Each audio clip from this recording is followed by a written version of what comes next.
বাতৰিলৈ স্বাগতম ষ্টুডিঅ'ত মই পাপৰি প্ৰশ্ন কাকত কেলেংকাৰীৰ নাভি কেন্দ্ৰ বিচাৰি ডিব্ৰুগড়ত উপস্থিত আৰক্ষী সঞ্চালক প্ৰধান জিপি সিং মাজনিশালৈকে যেহেতু সল্টব্ৰুক একাডেমীৰ সঞ্চালক অশ্বিনী দুৱাৰাক জেৰা কৰি আছিল ডিব্ৰুগড় আৰক্ষীয়ে সল্টব্ৰুক একাডেমীৰ অধ্যক্ষ ৰঞ্জিত বৰুৱাকো জেৰা চলাইছিল আৰক্ষীয়ে সল্টব্ৰুক স্কুলৰ অধ্যক্ষ নীলাঞ্জন বৰদলৈকো জেৰা কৰে আৰক্ষীয়ে ইতিমধ্যে সল্টব্ৰুক একাডেমীৰ 6জন ছাত্ৰক গ্ৰেপ্তাৰ কৰিছে আৰক্ষীয়ে মাজনিশা ডিব্ৰুগড়ৰ 8 ছাত্ৰক অনা হৈছে গুৱাহাটীলৈ আৰু আটাইকেইগৰাকী ছাত্ৰ হৈছে প্ৰথম বাৰ্ষিকৰ ছাত্ৰ গতিকে কালিৰ দিনটোত আমি দেখুৱাইছিলোঁ যেহেতু কালি দ্বিতীয়বাৰৰ বাবে তলব কৰা হৈছিল অশ্বিনী দুৱাৰাক তলব কৰা হৈছিল নীলাঞ্জন বৰদলৈক তলব কৰা হৈছিল আৰু তাৰ পিছতে তিনিওগৰাকী উপস্থিত হৈছিলে গৈ ডিব্ৰুগড় আৰক্ষী চকী তাৰ পৰৱৰ্তী সময়ত মাজনিশালৈকে তেওঁলোকক জেৰা চলোৱা হৈছিলে তেওঁলোকৰ মোবাইল ফোন ৰাখি থোৱা হৈছে গতিকে সেইসমূহ যেহেতু চেক কৰা হ'ব সেই কথাও ইতিমধ্যে আমি সেই সময়ছোৱাত সেই তথ্য আমাৰ হাতত আহি পৰিছিল এই মুহূৰ্তৰ যি খবৰ আমি পুনৰ এবাৰ ক'ব বিচাৰিম যে ইতিমধ্যে চিআইডি কাৰ্যালয়ত লখিমপুৰৰ পৰা অনা সেইকেইগৰাকী ছাত্ৰক চিআইডি কাৰ্যালয়ত উপস্থিত কৰোৱা হৈছে তেওঁলোককো জেৰা চলোৱা হ'ব অৰ্থাৎ অধিকাংশ ছাত্ৰই এতিয়ালৈকে আটক হৈছে এই মুহূৰ্তত আমি সংযুক্ত হৈছোঁ ডিব্ৰুগড়ৰ আমাৰ সংবাদদাতা জেছিমা আহমেদৰ সৈতে গতিকে জেছিমে আমাক জনাব জেছিমা আপোনাৰ ওচৰলৈ আহিছোঁ আৰক্ষী সঞ্চালক প্ৰধানগৰাকী ইতিমধ্যে ডিব্ৰুগড়ত গৈ উপস্থিত হৈছে গতিকে এতিয়া দেখিবলৈ পোৱা গৈছে যে ডিব্ৰুগড়ৰ পৰাই যিহেতু গোটেই কথাখিনি গোটেই কাণ্ডটো যেন ডিব্ৰুগড়তে সংঘটিত হৈছে যেন বোধ হৈছে আমি এতিয়াও বোধ হৈছে বুলিয়ে ক'ম কাৰণ যেহেতু ডিব্ৰুগড়তে সল্টব্ৰুক একাডেমীৰ কেইবাগৰাকীও ছাত্ৰ যেহেতু জড়িত হৈ আছে সমগ্ৰ ঘটনাটোৰ সৈতে গতিকে সন্দেহ সেয়াই উপজিছে যে হয়তো নাভি কেন্দ্ৰ সেয়াই হ'ব বা কেন্দ্ৰ সেয়াই আছিলে হয়তো ডিব্ৰুগড়ে আছিলে কিন্তু যিয়ে নহওক গোটেই কথাখিনি তদন্তৰ অন্ততহে ওলাই পৰিব জেছিম আপোনাৰ পৰা জানিম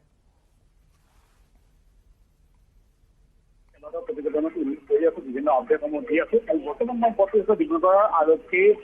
যি অধীক্ষকৰ চৰকাৰী আৱাস গৃহ আছে মই তাত উপস্থিত আছো ইয়াতেই আচলতে অসম আৰক্ষী সঞ্চালক প্ৰধান জিপি সিং উপস্থিত আছে আৰু তেওঁ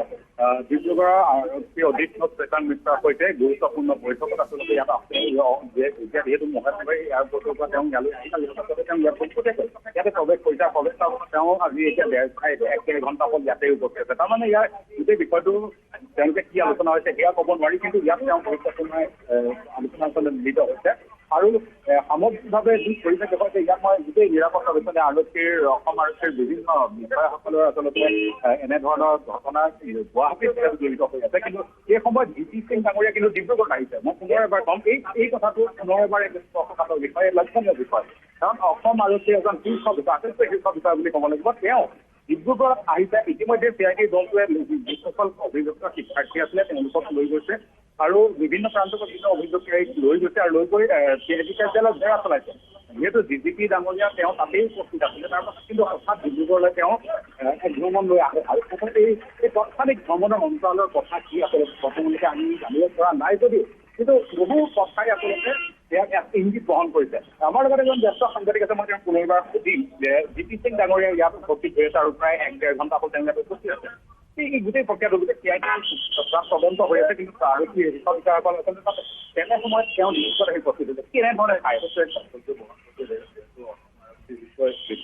জিপি সিং ডাঙৰীয়া ইয়াত উপস্থিত হৈছে ডিব্ৰুগড়ত আৰু এনে সময়ত এনে ঘটনা সংঘটিত হৈছে আৰু ডিব্ৰুগড়ৰ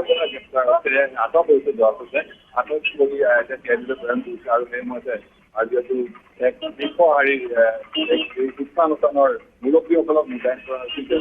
সোধ কৰাৰ বাবে মোতায়েন কৰা হৈছিল তলব কৰা হৈছিল আৰু তেনে সময়ত আৰক্ষী উচ্চ বিষয়া এজনে বহন কৰিছে আৰু যিহেতু আমি দেখা পাইছোঁ ডিব্ৰুগড়ৰ আৰক্ষী অধীক্ষকৰ সৈতে বিভিন্ন শীৰ্ষ বিষয়াসকল ইয়াত এই যি ডিব্ৰুগড়ৰ জলজ সিং নেগী মেমৰিয়েল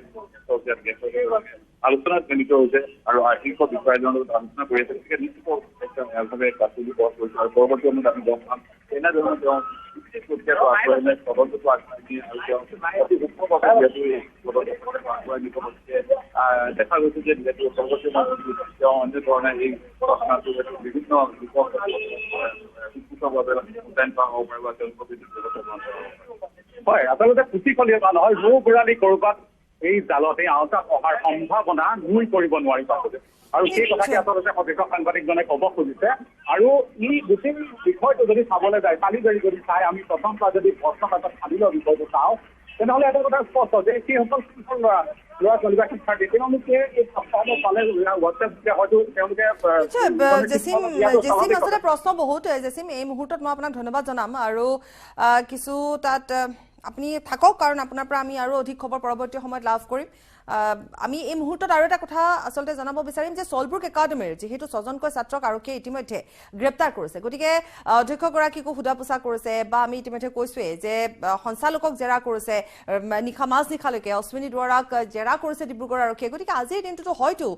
যেহেতু জিপি সিং আৰক্ষী সঞ্চালক প্ৰধান গৰাকী ইতিমধ্যে ডিব্ৰুগড়ত গৈ উপস্থিত হৈছে গতিকে পুনৰ এবাৰ তেওঁলোকক জেৰা নহলে অন্তত মাটি পঠোৱাৰ সম্ভাৱনা থাকিব পাৰে নেকি হেতু এটা ডাঙৰ কথা যেছিম আপুনি যোৱা নাই যদি আমাৰ সৈতে আছে যদি আপোনাৰ পৰা জানিম এনেকুৱা ধৰণৰ এটা অনুমান কৰিব পাৰি নেকি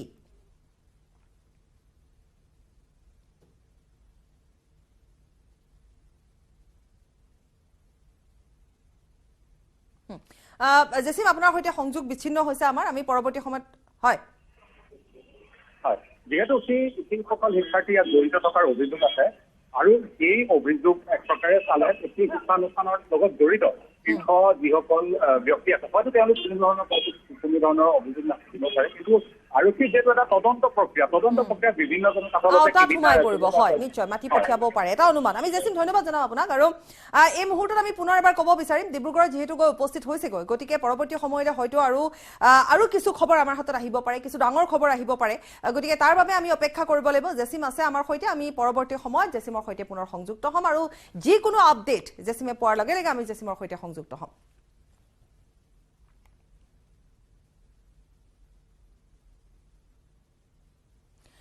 আৰক্ষীৰ তদন্তৰ প্ৰতিবেদনৰ অপেক্ষাত এতিয়া শিক্ষামন্ত্ৰী ডক্টৰ ৰণোজ পেগু তদন্তকাৰী বিষয়ে এতিয়া কোনো কথা সদৰি কৰা নাই আৰক্ষীয়ে নিজৰ কাম কৰি আছে যি শুধৰণি কৰিব লগা আছে সেয়া ব্যৱস্থা লোৱা হ'ব এতিয়া ক'ব পৰা হোৱা নাই একো ৰণোজ পেগুৱে এই কথা কৈছে লগতে কৈছে যে থানাৰ পৰা কাকত কেনেকৈ যাবলৈ পালে সেয়াও আনকি তদন্ত কৰা হ'ব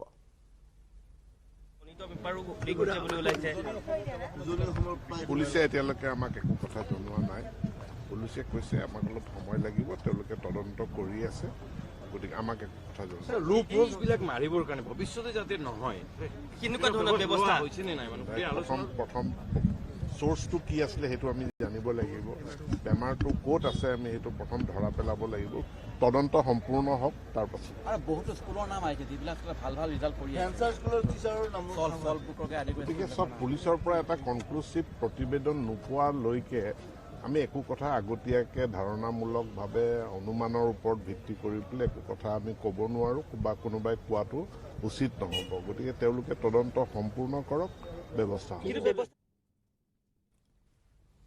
আৰু ইতিমধ্যে শিক্ষামন্ত্ৰীগৰাকীয়ে এই কথা উল্লেখ কৰিছে যে অনুমানৰ ভিত্তিত গতিকে যেতিয়ালৈকে আৰক্ষীয়ে নজনায় তেতিয়ালৈকে আমি এটা কনক্লুজনত আহিব নোৱাৰোঁ যিয়ে নহওক বাৰু গোটেই কথাখিনি যিহেতু চলি আছে অনুসন্ধান তদন্ত প্ৰক্ৰিয়া চলি আছে পৰৱৰ্তী সময়ত জানিব পৰা যাব আৰু এতিয়ালৈকে যিহেতু 14জনক গ্ৰেপ্তাৰ কৰিছে গুৱাহাটী 3জন ডিব্ৰুগড়ৰ সলব্ৰুকৰ 6জন তিনিচুকীয়াৰ জাগুনৰ 4জন আনহাতে লখিমপুৰৰ ব্ৰিলিয়েণ্ট একাডেমী আৰু ব্ৰহ্মপুত্ৰ ভেলী একাডেমীৰ 5জন ছাত্ৰ গুৱাহাটীলৈ আজি লৈ অনা হৈছে চিআইডিৰ সোধা পোছাৰ অন্তত 5জনক গ্ৰেপ্তাৰ কৰাৰো সম্ভাৱনা আছে চিআইডিয়ে গ্ৰেপ্তাৰ কৰিছে ইতিমধ্যে কাহিলীপাৰাৰ ভাউৰী দেৱী চেৰাউগী মুকবধিৰ বিদ্যালয়ৰ প্ৰধান শিক্ষয়িত্ৰী জ্যোতিৰেখা বৰগোহাঁই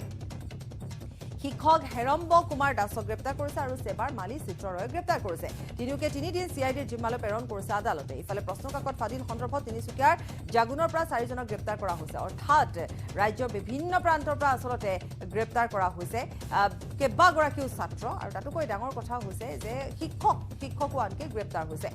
গতিকে ছাত্ৰ আৰু শিক্ষক সমাজক লজ্জানত কৰা এই ঘটনা সংঘটিত হৈছে প্ৰশ্নকাকত ফাদিল কেৱল নহয় ইয়াতকৈ ডাঙৰ কথাটো হৈছে যে কিবা কোনো নাম থকা শিক্ষানুষ্ঠান ইয়াৰ সৈতে জড়িত হৈ পৰিছে সেয়াহে আচলতে ডাঙৰ কথা গতিকে প্ৰশ্নকাকত ফাদিল সন্দৰ্ভত ইতিমধ্যে আমি কৈছোৱে যে ইয়াৰ পূৰ্বেও সেবাত এনেকুৱা ধৰণৰ কাণ্ড কাৰখানা হৈ থাকে বা সেবাৰ কৰ্মকাণ্ডক লৈ সকলো অৱগত সেবাৰ দ্বাৰা প্ৰায় এনেকুৱা ধৰণৰ গাফিলতি হৈ আহিছে গতিকে তাৰ বাবে সেইবাবে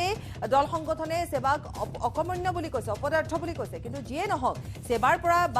পৰাই যে ভিতৰ চৰাৰ পৰাই যে প্ৰশ্নকাকত ওলাব লাগিব সেয়া কিন্তু ধুৰুপ নহলে প্ৰশ্নকাকত ক'ৰ পৰা আহিব তাকো যেহেতু হাতে লিখা প্ৰশ্নকাকত ওলাইছে আৰু সেই হাতে লিখা প্ৰশ্নকাকত এঠাইত নহয় ৰাজ্যৰ বিভিন্ন প্ৰান্তত বিয়পি পৰিছে গতিকে ইমান বেছি সহজলভ্য হৈ পৰিছে প্ৰশ্নকাকত পুনৰ আমি এটা কথাই কওঁ যে কিছু সংখ্যক ছাত্ৰ ছাত্ৰীয়ে কষ্ট কৰি দিনে নিশাই কষ্ট কৰি তেওঁলোকে ৰাতি দুপৰলৈকে পঢ়া শুনা কৰে এই পৰীক্ষা এই দেওনাটো পাৰ হ'বৰ বাবে কিন্তু কিছু সংখ্যক ছাত্ৰ ছাত্ৰীয়ে এনেধৰণে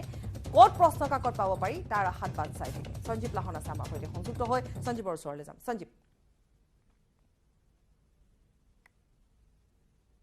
সঞ্জীৱ শুনিছে মোক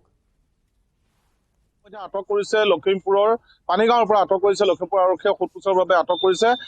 ইয়াৰ পিছত গম পোৱা যাব যে কি হয় সেই ছাত্ৰজন কেনেদৰে জড়িত আছে সেয়া ইয়াৰ পিছত গম পাম এই মুহূৰ্তলৈকে লখিমপুৰত মুঠ 7জনক আটক কৰা হ'ল তাৰে 5জনক ইতিমধ্যে ৰাতিয়ে CIDৰ হাতত অৰ্পণ কৰা হৈছে আৰু তেওঁলোকক ইতিমধ্যে গুৱাহাটীলৈ লৈ যোৱা হ'ল আৰু শেহতীয়াকৈ আজি কেইমুহূৰ্তমানৰ পূৰ্বে লখিমপুৰ পানীগাঁৱৰ পৰা অন্য এজন ছাত্ৰক এই সন্দৰ্ভত আটক কৰিছে আৰু সোধপোছ অব্যাহত ৰাখিছে লখিমপুৰ আৰক্ষীয়ে এটা পাপৰি চাওক যে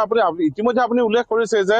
এই যিটো খবৰ আমি কালিৰ পৰা দি থাকিবলৈ যত্ন কৰিছো আমাৰ দৰ্শকসকলক কিন্তু এই খবৰটোৱে যিসকল ছাত্ৰ ছাত্ৰী আছে ভাল ছাত্ৰ ছাত্ৰী যিসকলে নেকি চুৰ নকৰে ফাদিল হোৱাৰ প্ৰশ্ন বিচাৰি নুফুৰে এই ছাত্ৰ ছাত্ৰীসকলক কিন্তু প্ৰভাৱ পেলাইছে আৰু তেওঁলোক এতিয়া অনিশ্চয়তাত আছে যিহেতু বিজ্ঞানৰ পৰীক্ষা বাতিল কৰা হলেই যেতিয়ালৈকে আপুনি চাওক যে সঞ্জীৱ আপুনি চাওক যে ছাত্ৰ ছাত্ৰী ইমানখিনি 4 লাখকৈ ছাত্ৰ ছাত্ৰী আছে তাৰ মাজত এইখিনি ছাত্ৰকে এইখিনি ছাত্ৰইহে কিয় প্ৰশ্ন কাকত পালে বা প্ৰশ্ন কাকত কিয় তেওঁলোকৰ হাতলৈ গ'ল তেওঁলোকে কেনেকৈ ফাদিল কৰিলে বা কেনেকৈ পালে অৰ্থাৎ জনাই জানে যে কোনে প্ৰশ্ন কাকত বিচাৰিব পাৰে অৰ্থাৎ এটা দালাল চক্ৰৰ কথা আমি বাৰম্বাৰ কৈ আছো যে ইয়াত এটা দালাল চক্ৰ অতিকৈ সক্ৰিয় ৰূপত থাকে এটা বৃহৎ চক্ৰ এটা বৃহৎ নেক্সাছ আছে গতিকে তেনেকুৱা ধৰণৰ ছাত্ৰক তেওঁলোকে টাৰ্গেট কৰি হয়তো লৈছে য'ত আমি ইতিমধ্যে ডিব্ৰুগড়ৰ কথা কৈছো সলব্ৰুকৰ প্ৰথম বাৰ্ষিকৰ সেই কেইগৰাকী ছাত্ৰ যাক আমি একেষাৰতে যদি কওঁ অত্যন্ত চোকা মেধাৱী ছাত্ৰ তেওঁলোকে এটা ব্যৱসায়ৰ দৰে কৰিছে 500 পৰা 2000 টকা তেওঁলোকে বিক্ৰী কৰিছে প্ৰশ্ন কাকত তেওঁলোকক কোনোবাই দিছে গতিকে আপুনি চাওক যে এনেকুৱা ধৰণৰ এটা চক্ৰ এই পৰীক্ষাটোৰ বাবে অপেক্ষা কৰি থাকে কিন্তু এছাম ছাত্ৰ ছাত্ৰীক চাওক দিনে নিশাই পঢ়িছে তেওঁলোক এতিয়া তেওঁলোকৰ ভৱিষ্যত অন্ধকাৰত তেওঁলোকে ৰৈ আছে যে তেওঁলোকৰ আকৌ মাজত এটা পৰীক্ষা তাৰ পাছত তেওঁলোকৰ 30 তাৰিখে সাধাৰণ বিজ্ঞান য'ত নেকি তেওঁলোকে পঢ়ি শেষে কৰিছিলে কিন্তু এতিয়া যেতিয়া গোটেই কথাখিনি পোহৰলৈ আহিছে এখন ছবি আপুনি যদি চাই অনুমান কৰে সঞ্জীৱ আপুনি কেনেকৈ মানি ল'ব যে অকল এখন প্ৰশ্ন কাকতে ফাদিল হৈছে বুলি কি ঠিক কি জানি এই সকল ছাত্ৰ ইয়াৰ পূৰ্বৰ প্ৰশ্ন কাকতসমূহো পাইছিলে প্ৰথম কথাটো হ'ল যে প্ৰশ্ন কাকত পূৰ্বে পাইছিলে সেই কথাটো ইতিমধ্যে ধেমাজিত এজন পৰীক্ষা কেন্দ্ৰৰ পৰা বহিষ্কৃত হোৱা ছাত্ৰই যেতিয়া মুকলিমূৰীয়াকৈ সাংবাদিকৰ আগত কৈ দিছিলে যে তেওঁ গণিতৰ প্ৰশ্ন কাকতখন পৰীক্ষাৰ এদিনৰ পূৰ্বে লাভ কৰিছিলে অৰ্থাৎ কেৱল বিজ্ঞানৰ প্ৰশ্ন কাকতখনেই নহয় আৰু এটা আপুনি কথা লক্ষ্য কৰক যে যিসমূহ বিদ্যালয়ৰ নাম এতিয়া চৰ্চালৈ আহিছে যেনেদৰে ডিব্ৰুগড়ৰ সলব্ৰুক লখিমপুৰৰ Brahmaputra valley academy brilliant academy আৰু এই বিদ্যালয়সমূহৰ সাধাৰণতে এটা কথা সাধাৰণ মানুহৰ ধাৰণা যে ভাল ছাত্ৰ ছাত্ৰীহে তাত এডমিশ্যন ল'বলৈ সুবিধা পায় আচলতে সেই ছাত্ৰ ছাত্ৰীসকলৰ যিটো গুণগত মানদণ্ড বা ভাল যিটো স্বীকৃতি ক'ৰ পৰা কেনেকৈ পায় সেই প্ৰশ্নটো এতিয়া সকলোৱে কৰিছে যিহেতু কৰিবই দিয়কচোন এইবাৰেই নহয় প্ৰত্যেক বছৰে যোৱা কিছু বছৰ ধৰি প্ৰত্যেক বছৰে আমি লক্ষ্য কৰিছো যে প্ৰশ্ন কাকত ফাদিল হোৱাটো এটা সাধাৰণ ঘটনাত পৰিণত হৈছে আৰু সাধাৰণতে এইবাৰ তদন্ত প্ৰক্ৰিয়া বা CIDৰ যিটো তৎপৰতা সেইখিনিয়ে আৰু বেছি এটা বিশেষ পৰিৱেশ সৃষ্টি কৰিছে কিন্তু এইটো কথা আমি এই মুহূৰ্তত পাপৰি আকৌ ক'ব বিচাৰিছো যে কেৱল এখন প্ৰশ্ন কাকতেই নহয় আৰু প্ৰশ্ন কাকত যে ফাদিল হৈছে সেইটো কথাটো এই মুহূৰ্তত আমি একেবাৰে নুই কৰিব নোৱাৰো যিহেতু ধেমাজিৰ ছাত্ৰজনে মুকলিমূৰীয়াকৈ সাংবাদিকৰ আগত কৈছে যে এদিনৰ আগতে তেওঁ গণিতৰ প্ৰশ্ন কাকতখন পালে অৰ্থাৎ আৰু বেলেগ বিষয়ৰ প্ৰশ্ন কাকত হয়তো সেই কুচক্ৰটো হাতত থাকিব পাৰে ধনৰ লেনদেন কৰিয়ে হওক বা বিশেষভাৱে বিশেষ কিবা কাৰণত হওক তেওঁলোকে হয়তো গোটেই তদন্ত প্ৰক্ৰিয়াটোত সঞ্জীৱ এই গোটেইখিনি কথা আমি ভবাৰ দৰে নোলাবও পাৰে কাৰণ এটা তদন্ত প্ৰক্ৰিয়া যেতিয়া আৰম্ভ হৈছে হয়তো আমি ভবাৰ দৰে কথাখিনি পোহৰলৈ নাহিবও পাৰে বা যেনেকৈ ধৰণে এতিয়ালৈকে আমি স্বচ্ছ বা নিকা ৰূপতে আমি দেখি গৈছো তদন্ত প্ৰক্ৰিয়াটো কাৰণ যিহেতু নামী দামী যিসমূহ শিক্ষানুষ্ঠান সেইসমূহ শিক্ষানুষ্ঠানৰ পৰাই যেতিয়া এই কথাখিনি ওলাইছে বা কেন্দ্ৰবিন্দু বুলি ক'ব পাৰি বা নাভি কেন্দ্ৰ বুলি ক'ব পাৰি গতিকে এক প্ৰকাৰ আমি নিকা বুলিয়ে ধৰি লৈছো কিন্তু যেতিয়া আপুনি কোৱাৰ দৰে কোনো বেয়াগুম লোকৰ নাম হাঙুৰ খাই পৰে হয়তোবা তেতিয়া কিছু কথা ঢাক খাইও যাব পাৰে নেকি বা নাইকিয়া হৈ যাবও পাৰে নেকি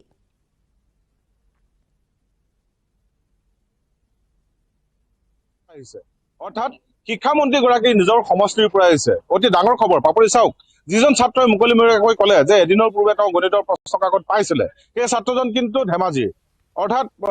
ৰণোজ পেগুৰ শিক্ষামন্ত্ৰী ডক্টৰ ৰণোজ পেগুৰ সমষ্টি ডাঙৰ কথা যদি কেনেবাকৈ মই নাম প্ৰত্যক্ষভাৱে ৰণোজ পেগুৰ নাম ল'ব বিচৰা নাই এই কাৰ্যত জড়িত আছে বুলি মই ক'বলৈ যোৱা নাই কিন্তু ৰণোজ পেগুৰ সমষ্টিৰ পৰা এই গোটেই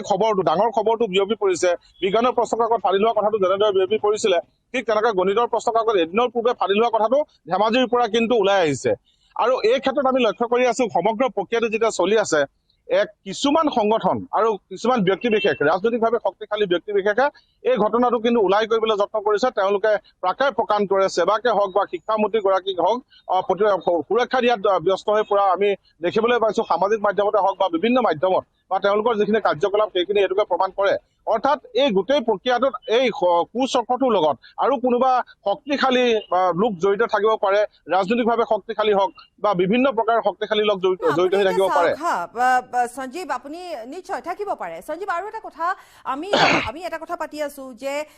একাংশ ছাত্ৰৰ কৰা এইখিনি যিখিনি কৰণীয় তেওঁলোকে কৰিলে, তাৰ বাবে এতিয়া আন একাংশ ভাল ছাত্ৰ বুলি নকওঁ, যে আটাইখিনি মেধাৱী ছাত্ৰ বুলিও নকওঁ, কিন্তু কষ্টটো কৰে এই পৰীক্ষাটোৰ বাবে, HSLCৰ বাবে যথেষ্ট কষ্ট কৰে। এটা বছৰ তেওঁলোকে অপেক্ষা কৰে, অভিভাৱকে অপেক্ষা কৰে। তেওঁলোকৰ কষ্টখিনিৰ ওপৰতো পানী পৰিল, কাৰণ তেওঁলোকে প্ৰথম দিনাখনৰ পৰাই দেখিছে যে ইটো সিটো খেলি মেলি হৈ আছে। প্ৰথম দিনাখন পৰীক্ষাতে প্ৰশ্ন কাকত ক'ৰবাত নকল ধৰা পৰিছে, ক'ৰবাত পৰীক্ষা বন্ধ হৈছে, প্ৰশ্ন কাকত ফাদিল হোৱাৰ এটা গুজব ওলাইছে। আৰু এতিয়া গুজব বুলি নকওঁ, এতিয়া এনেকুৱা লাগিছে যে নহয়, যিটো চক্ৰই কাম কৰি আছে, কাম কৰিয়ে আছিলে। সাধাৰণ বিজ্ঞানৰ সময়ছোৱাতহে আচলতে তেওঁলোকৰ যেনেকুৱা ধৰণৰ তেওঁলোকে এটা পৰিকল্পনা কৰিছিল, তাত পানী পৰিছিল বুলি ক'ব পাৰি। অৰ্থাৎ এইটো পৰিকল্পনা আছিল। কিন্তু আপুনি চাওক, সেইসকল ছাত্ৰ ছাত্ৰী যিসকলে এতিয়া পৰীক্ষা দিব নাই পৰা, তেওঁলোকে 30 তাৰিখলৈকে অপেক্ষা কৰিব লগা হ'ল, তেওঁলোকে ইমান কষ্ট কৰি পঢ়া শুনা কৰিলে, তেওঁলোকো এতিয়া চিন্তিত হৈ পৰিছে।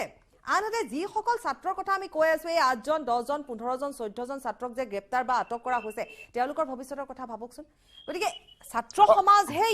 ইয়াত যদি কোনোবাই দুৰ্ভোগ ভুগিবলগীয়া বা কাৰোবাৰ যদি সম্পূৰ্ণৰূপে লোকচান হৈছে, একমাত্ৰ ছাত্ৰ সমাজৰ। কিন্তু এই যে দালাল চক্ৰ আছে বা যোনে এই নেক্সাছটো তৈয়াৰ কৰিছে, তেওঁলোকৰ একো লোকচান হ'ব লগা নাই। দুদিন জেলৰ ভাত খাই ওলাই আহিব সঞ্জীৱ, কিন্তু এওঁলোকৰ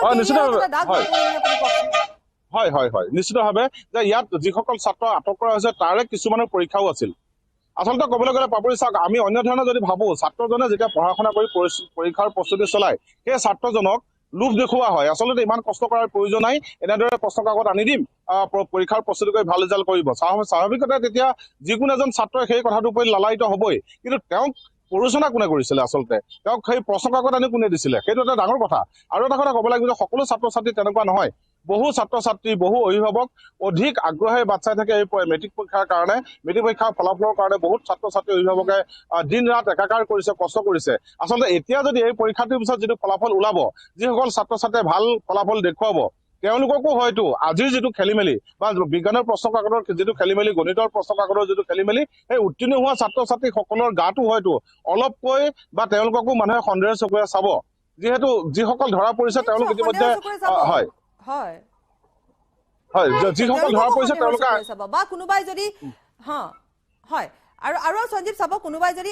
এটা বিষয়ত কিবা কাৰণত তেওঁলোকে যদি বেয়াও কৰে, তেতিয়াও তেওঁলোকৰ প্ৰশ্ন হ'ব যে মই কিয় বেয়া কৰিলো, কি জানি আকৌ ৰি এক্সামিন কৰাৰ কথা আহিব। তাৰমানে যিটো ব্যাপক খেলিমেলিৰ সৃষ্টি হ'লে, এই খেলিমেলিটো ইমানতে অন্ত নপৰে সঞ্জীৱ। এই খেলিমেলিটো একেবাৰে ৰিজাল্টলৈকে, ফলাফললৈকে থাকিব। তাৰ পিছতো বহু খেলিমেলি হ'বলগীয়া হয়তো থাকিব, কাৰণ এবাৰ যেতিয়া খেলিমেলি আৰম্ভ হ'ল, আপুনি ভাবে নেকি যে এয়া শেষ হ'ব? কাৰণ প্ৰত্যেকৰ মনত প্ৰশ্ন উদয় হ'ব, মই হয়তো ইমান পাব আছিলে, কিন্তু এনেকুৱা খেলিমেলিৰ বাবে হয়তো মই নাপালো, ৰি এক্সামিন কৰিব লগা হ'ব পাৰে। গতিকে এই যিটো প্ৰক্ৰিয়া আৰম্ভ কৰিলে সেবাই, যিখন খেলিমেলি আৰম্ভ হ'ল, ইয়াৰ দ্বাৰা মই আকৌ এবাৰ কম সঞ্জীৱ, মই নাজানো আপুনি একমত হয়নে নহয়, সকলোতকৈ বেছি যদি লোকচান হৈছে একমাত্ৰ ছাত্ৰ সমাজৰ। আৰু আটাইখিনি ছাত্ৰৰ, আজি যদি কোনোবা গ্ৰেপ্তাৰ হৈছে, সেইসকল ছাত্ৰৰো জীৱন এক প্ৰকাৰ ক'বলৈ গ'লে তেওঁলোকৰো আগবাঢ়ি যোৱাৰ ক্ষেত্ৰত কিছু বাধা আহি পৰিলে। তেওঁলোক গ্ৰেপ্তাৰ হ'বলগীয়া হৈছে এই কম বয়সতে, এইটো এটা সৰু কথা নহয়। কিন্তু এই মাজৰ যিটো চক্ৰ আছে, সেই চক্ৰটোৰ কিন্তু একো লোকচান নহয় সঞ্জীৱ। একেবাৰে সঠিক কথা কৈছে পাপৰি। চাওক যে একেবাৰে বলিৰ কথা হ'ল বা গোটেই প্ৰক্ৰিয়াটোৰ বলি হ'ল কুপ্ৰভাৱ পৰিলে ছাত্ৰ ছাত্ৰীসকলৰ মাজত। যিসকল ছাত্ৰ ছাত্ৰীয়ে হয়তো গ্ৰেপ্তাৰ হোৱাই নোহোৱাই, মই সকলোৱে কথা কৈছো যে তেওঁলোকে হয়তো পৰিৱেশ পোৱা হ'লে ভাল ফলাফল দেখুৱাব পাৰিলেহেঁতেন। এই কথাটো কিন্তু সুদূৰ প্ৰসাৰী প্ৰভাৱ পৰাৰ সম্ভাৱনা আছে। আৰু সেৱাৰ নামত যিটো ব্যৱস্থা, আচলতে তেওঁলোকে সঠিক পৰ্যায়ত কোনটো কাম কৰি দেখুৱাইছে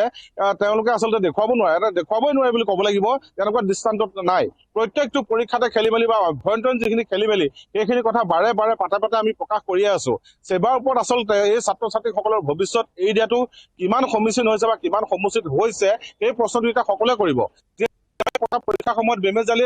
আচলতে বেমেজালিৰ অন্ত নাই। আৰু শেহতীয়াকৈ যিটো সেৱাৰ ভিতৰৰ চৰৰ পৰা যিটো বেপাৰ আৰম্ভ হৈছে, প্ৰশ্ন কাকতৰ বেপাৰ, এই কথাটোৱে কিন্তু একেবাৰে সমূলঞ্চে শেষ কৰি পেলালে সেৱা নামৰ ব্যৱস্থাটোৰ ওপৰত যিটো ভৰসা আছিলে, সমূলঞ্চে শেষ কৰি পেলালে। আৰু এই প্ৰক্ৰিয়াটো আচলতে সেৱাই আজি কৰা নহয় বা কালি কৰে বা যোৱা বছৰ কৰা নহয়, তেওঁলোকে চলাই আছে একাধিক্ৰমে বা হয় আগতেও চলাই আছে। আৰু ছাত্ৰ ছাত্ৰীসকলৰ যি ভৱিষ্যত, দেশৰ যি ভৱিষ্যত, তাৰ প্ৰতি তেওঁলোক কোনো দায়বদ্ধ নহয় তেওঁলোকে মাত্ৰ প্ৰশ্ন কাকত ফাদিল কৰি চুৰ কৰি কেইটামান টকা ল'ব লাগে বা মধ্যভোগীৰ সহায়ত তেওঁলোকে বাচক বনিয়া তেওঁলোকৰ অঙহী বঙহী ছাত্ৰ ছাত্ৰীক ভালকে ফলাফল দেখুৱাত তেওঁলোকে সহায় কৰিব লাগে ঠিক তেনেকুৱা ধৰণৰ কাম কাজ কৰি থাকে সেৱাই আৰু ক'ব লাগিব যদি এইবাৰ যদি দৃষ্টান্তমূলক শাস্তি প্ৰদান কৰে উচিত যিজন দোষী সাব্যস্ত হয় প্ৰমাণসহ যদি দোষী সাব্যস্ত হোৱাৰ পিছত দৃষ্টান্তমূলক শাস্তি প্ৰদান কৰে আৰু যিসমূহ পৰীক্ষা কেন্দ্ৰৰ পৰা প্ৰশ্ন কাকত ফাদি লৈছে বা ব্যক্তিগত খণ্ডৰ যিসমূহ বিদ্যালয় আছে তেওঁলোকক যদি একেবাৰে বেন কৰি পেলাই তেওঁলোকক যদি একেবাৰে নাকচ কৰি পেলাই তালিকাৰ পৰা তেতিয়াহ'লে কিন্তু ব্যৱস্থাটো সংশোধন হোৱাৰ সম্ভাৱনা আছে সম্ভাৱনা আছে সঞ্জীৱ এই মুহূৰ্তত আপোনাক ধন্যবাদ জনাম আচলতে এনেকুৱা ধৰণৰ কথাবোৰ পাতি শেষ কৰিব নোৱাৰি আপোনাক ধন্যবাদ জনাইছো কিন্তু কেৱল ইয়াত আমি কৈ গৈছো যে এই সকল ছাত্ৰ শিক্ষক সেৱা অকল সেয়াই নহয় আৰু লোক জড়িত হৈ আছে আৰু দালাল চক্ৰ জড়িত হৈ আছে বা এইসমূহ বিদ্যালয়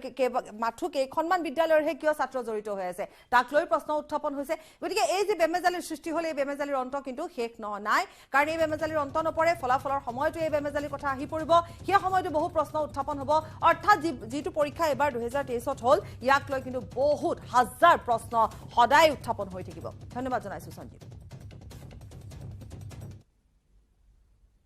খবৰ এইদৰে অব্যাহত ৰাখিম সময় দিছো বাণিজ্যিক বিৰতি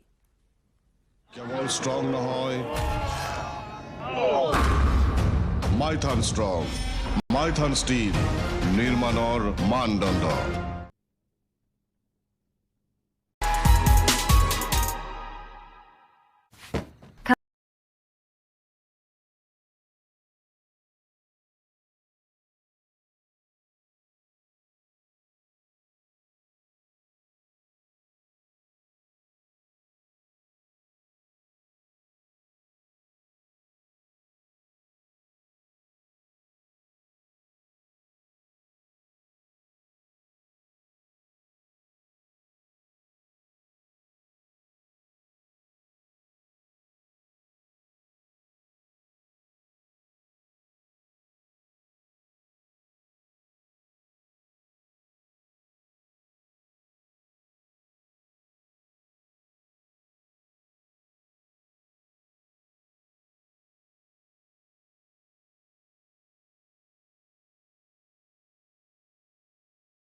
এতিয়া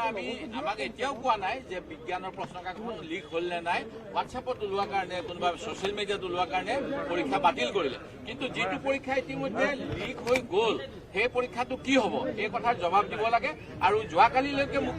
আমাৰ শিক্ষামন্ত্ৰীয়ে কৈ আছে যে সেৱাৰ অধ্যক্ষজন ভাল তেখেতক নিয়ম বহিৰ্ভূতভাৱে সেৱাৰ আইনত আছে দুবাৰতকৈ অধিক এক্সটেনশ্যন ল'ব নোৱাৰে this is the third time 7 বছৰ হ'ল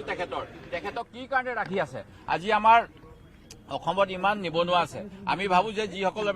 মেধাভিত্তিক এপইণ্টমেণ্ট হ'ব লাগে আজি বিভিন্ন চৰকাৰী পৰীক্ষাসমূহ সেৱাই কৰি আছে এই সেৱাত এতিয়া যদি এনেকুৱা দুৰ্নীতি হয় যিসকল উত্তীৰ্ণ হৈছে যিসকল অনুত্তীৰ্ণ তেখেতসকল সকলোৰে মনত সন্দেহৰ ভাৱ হৈছে যে আমাৰ লগৰ কোনোবাই পইচা দি ইয়াত চাকৰি পালে নেকি সেই গতিকে গোটেই কথাবিলাক স্পষ্ট হোৱা দৰকাৰ আমাৰ মুখ্যমন্ত্ৰী ডাঙৰীয়াই এতিয়ালৈকে এই ক্ষেত্ৰত একো কথা কোৱা নাই তেখেতে ৰিজাল্ট কেতিয়া দিব এই বিষয়ত কনফিউজন হৈ যায় শিক্ষামন্ত্ৰীয়ে কেতিয়াবা কয় যে ইমান তাৰিখে দিব মুখ্যমন্ত্ৰীয়ে কয় ইমান তাৰিখে দিব এটা ৰিজাল্টটো এদিন দেৰি হ'লেও কোনো ডাঙৰ কথা নহয় কিন্তু এই পৰীক্ষাটোত যে ইমান খেলি মেলি এই কথাখিনি কিন্তু এতিয়া চৰকাৰৰ স্পষ্টতা নাই আমি সেই গতিকে সেৱাৰ অধ্যক্ষক গ্ৰেপ্তাৰ কৰি তেখেতৰ পৰা যোৱা সময়ছোৱাত কি দুৰ্নীতি হৈছে তাৰ তদন্ত CID-য়ে ভালকে কৰক সেৱা 3 দিনৰ আগত অংক পৰীক্ষা ফাদিল হোৱাৰ কথাটো আমাৰ স্কুলৰ পৰা দিয়াৰ পিছতো তেওঁলোকে গাপ দি ৰাখিলে গতিকে এই গোটেই কথাখিনি এটা তদন্ত হোৱা দৰকাৰ আজি আমাৰ নতুন প্ৰজন্মই এতিয়া আমাৰ মূৰ্খ অৱস্থা হৈছে গতিকে নতুন প্ৰজন্মক ৰক্ষা কৰিবৰ কাৰণে এই চৰকাৰে পদত্যাগ কৰিব লাগে শিক্ষামন্ত্ৰীয়ে আৰু খবৰ আছে সময় বিৰতি কেৱল ষ্ট্ৰং নহয়